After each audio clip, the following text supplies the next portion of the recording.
Bonjour, Catherine Tricot, architecte urbaniste et gérante de Regard.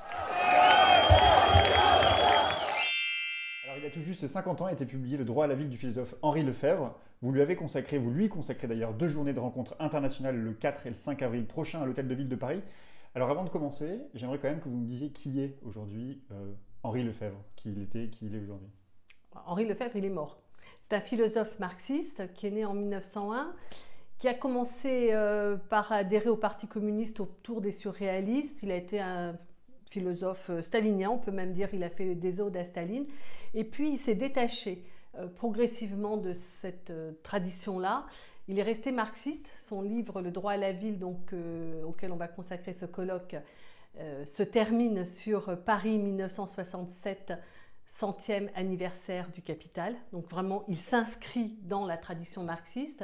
Et en même temps, c'est un philosophe assez hétérodoxe. Et là encore, le droit à la ville en donne un indice, puisqu'il commence par une citation de Friedrich Nietzsche, auquel il avait consacré un livre de jeunesse juste après-guerre. Je vous demandais qui il était aujourd'hui encore, parce que je crois que vous allez vous rappeler lors de ce colloque la pensée du philosophe et en quoi aujourd'hui elle irrigue encore aujourd'hui un certain nombre de penseurs et d'intellectuels. Justement, en quoi son travail et sa pensée ont participé, participe-t-il encore justement de ce qu'on a appelé l'esprit de 68 ? Alors, Henri Lefebvre est un philosophe marxiste probablement le plus lu dans le monde. Son livre « Le droit à la ville » est entre les mains de tous les étudiants de France, en architecture et en urbanisme, mais aussi dans le monde entier. C'est quelqu'un qui a beaucoup d'influence, notamment en Amérique du Sud et du Nord. Donc c'est un homme très important dans la pensée, notamment la pensée de la ville, la pensée urbaine. C'est quelqu'un qui en effet a participé à 68. Alors en 68, il était professeur à Nanterre, c'est quand même pas complètement un hasard. Et en fait, moi je pense qu'avec André Gorz, qui a été un critique du travail taylorien, lui il a été un critique de la production de la ville technocratique et productiviste. Donc en ce sens, l'un et l'autre, pour moi, je considère qu'ils sont deux personnes fondamentales pour comprendre l'esprit de 68 et ils ont été comme des poissons dans l'eau dans cette période. Alors sur la question de la ville, justement, en 68, dans les années 60, même 70, il y a encore des centaines de bidonvilles à travers la France. C'est l'époque où l'on construit près d'1 million, 800 000 logements par an. Quels ont été les effets justement sur la ville ? Alors en effet, cette période-là, c'est une période de résorption de l'habitat insalubre, des bidonvilles, du mal logement. À partir des années 54-55, l'État français va prendre en main la question du logement et construire à très grande échelle ce qu'on va appeler les grands ensembles, partout où il y avait des terres délaissées, en général donc loin des centres-villes, souvent sur les hauteurs, dans des endroits qui sont très mal desservis. Et donc, Henri Lefebvre a été un des premiers à en mesurer l'importance, l'impact de 2 points de vue. D'abord, ce qu'il va dire, c'est que la question de l'habitat a complètement recouvert la question de la ville et que donc on s'est occupé de loger les gens, mais qu'on les a écartés des villes et que donc en fait le processus de ségrégation s'est mis en place à cette période et qui a mis de côté les catégories populaires. À un moment donné, il dit dans son livre si on veut se convaincre qu'il existe la classe ouvrière, il suffit d'aller dans les grands ensembles. C'est-à-dire que c'est véritablement là qu'on la voit rassemblée dans les usines, mais au-delà, dans la ville, elle est dans les quartiers populaires. Donc et il va vraiment insister sur ce point en disant finalement la classe ouvrière, les catégories populaires vont gagner en confort, mais elles vont perdre par cet éloignement de la ville leur place, leur pouvoir, l'attrait qu'avait la ville, c'est-à-dire celle de la fête, celle de la rencontre et celle du pouvoir et de la contestation. Hier, il y avait une manifestation donc, dans toutes les villes de France et dans celle de Paris, il y avait un slogan qui disait « Paris, soulève-toi ». Et vraiment, je pense que c'est tout à fait un écho de cette question de Henri Lefebvre qu'il avait posée, c'est-à-dire celle du droit à la ville, c'est-à-dire à la centralité. L'autre chose que va faire Henri Lefebvre, qui est très importante, c'est qu'il va dire en fait, on assiste à un mouvement général à l'échelle mondiale qui est à la fois d'une extension générale de l'urbain et d'une disparition de la ville au sens ancien, c'est-à-dire au sens d'être le lieu où on converge pour à la fois commercer, discuter, lutter, décider. Et c'est de cela dont il parle. 50 ans après, justement, c'est quoi ? Alors, en quoi il consiste ce droit à la ville en quoi il était pertinent en 68 et en quoi aujourd'hui le droit à la ville, c'est quoi le droit à la ville? En quoi on a le droit à la ville? Puisque justement Henri Lefebvre le distingue du droit à habiter et du droit du logement. Alors, ce que dit Henri Lefebvre, c'est que le droit à la ville, ce n'est pas simplement le droit d'aller en ville. Donc, bien sûr que ça le comporte, c'est-à-dire qu'il y a le droit au transport, à l'accès à la centralité, mais lui, ce dont il parle, c'est de la participation des habitants à la construction de la ville et au fait de vivre en ville. Ce dont il parle, c'est du fait que les villes ont été dessaisies par le commandement, en fait, donc par les grandes entreprises, par le pouvoir d'État, et il a échappé aux catégories populaires et au peuple.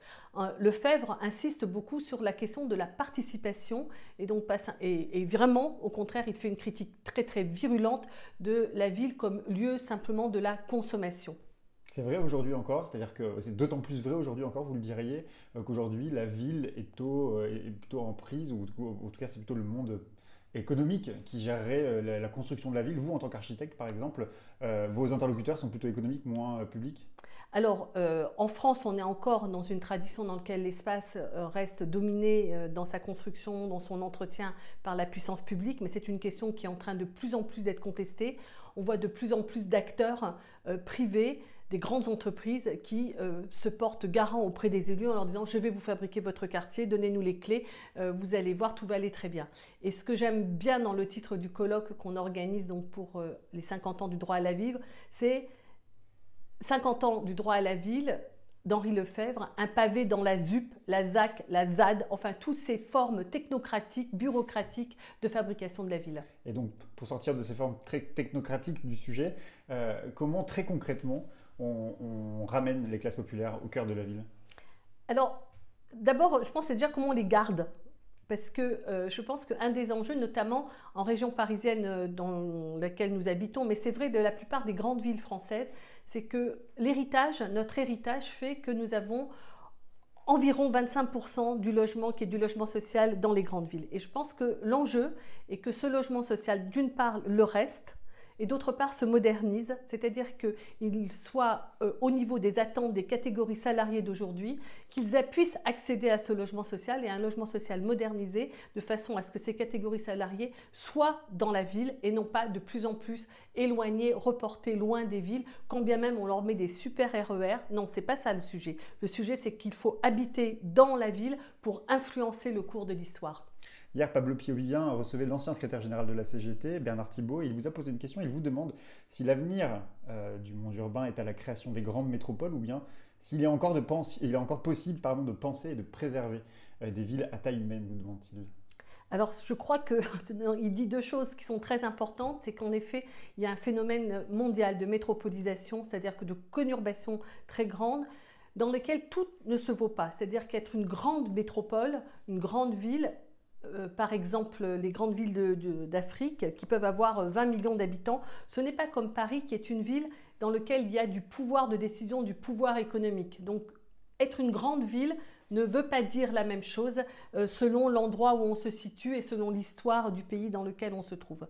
Donc il y a vraiment un phénomène d'agglomération dans les villes et je pense que ça c'est un phénomène qui est un peu irréversible parce que c'est dans les villes que se trouvent aussi les richesses les plus grandes, c'est-à-dire l'enseignement, la culture, la santé, c'est dans les villes que ça se concentre. Ceci étant, est-ce qu'on peut conserver encore le réseau de petites villes? Eh bien, mon point de vue le plus fondamental, je dirais, sur l'avenir de notre pays, c'est que précisément, c'est dans ce réseau de villes que réside la richesse de la France. C'est dans cette urbanisation qui s'est faite sur des siècles et des siècles et qui a construit un paysage dans lequel il y a des villes avec des bourgs dans lesquels on se rassemble, que cette richesse-là est celle qui va permettre que justement la culture, la santé, la démocratie soient partagées. Donc je crois à l'avenir de ça, mais c'est un combat. C'est-à-dire que l'enjeu est d'arriver, les élus, les populations et les professionnels qui travaillent sur le sujet, à trouver les ressorts de cet avenir dans ces villes.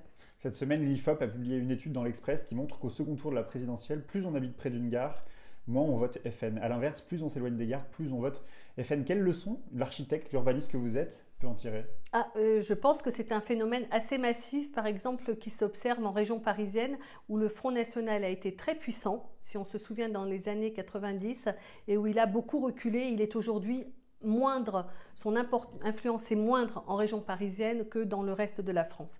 Je pense en effet que le droit à la ville, c'est finalement ressenti comme le droit d'être dans la modernité, d'être dans le monde d'aujourd'hui. Et que plus on est écarté finalement des villes et de la capacité d'y aller, d'y vivre, d'y travailler, plus on se sent mis à l'écart de notre société et que ça provoque du ressentiment. Je pense que le livre d'Henri Lefebvre, Le droit à la ville, a permis de poser dans des termes tout à fait nouveaux la question sociale. C'est-à-dire que la question sociale, ce n'est pas que la question de la répartition de la richesse, c'est la question de son accès, de sa définition, de sa construction. Et l'endroit où cette richesse se construit, se définit, c'est précisément en ville. Et le droit à la ville, c'est donc penser le droit à la ville, c'est repenser d'une certaine manière la question sociale en élargissant le sujet. La construction du Grand Paris est plutôt une bonne opportunité justement pour repenser la ville de demain à travers justement la construction du Grand Paris Express par exemple.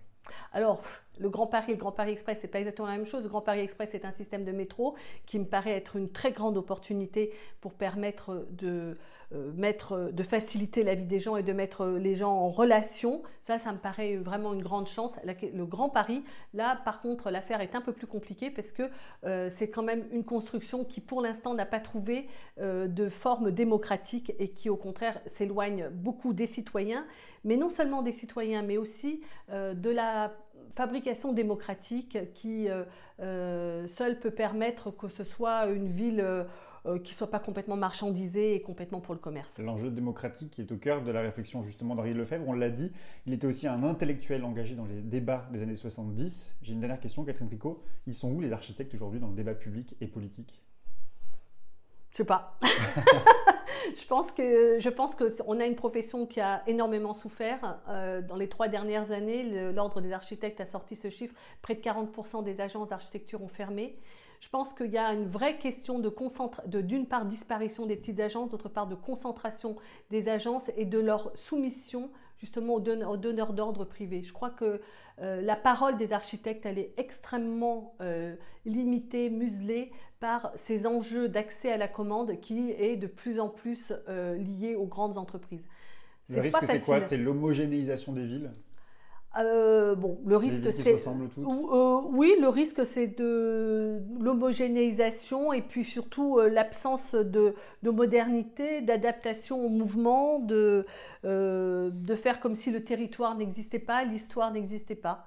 Je pense que oui, c'est ça un peu la question. Et puis surtout, c'est la disparition de l'espace public qui, à mon avis, est en arrière-plan de cette mainmise très très grande que l'on voit en train de s'installer de la puissance, des puissances privées, y compris auprès des élus, faute de moyens pour les élus, pour les collectivités locales, de jouer pleinement leur fonction de maîtrise d'ouvrage public. Merci beaucoup Catherine Tricot. Lundi, je recevrai l'ancien ministre communiste de la fonction publique, Anicet Le Pors. Vous avez une question pour lui? Bonjour Anicet. Oui, ma question c'est évidemment, tu as été le ministre de la fonction publique en 1983. Tu as mis en place le statut des fonctionnaires. Ce qui m'intéresserait, c'est que tu redises l'état d'esprit qui était celui de la gauche à cette période quand vous avez redéfini et retravaillé sur ce statut. Eh bien, je vais poser la question. Merci beaucoup. Au revoir.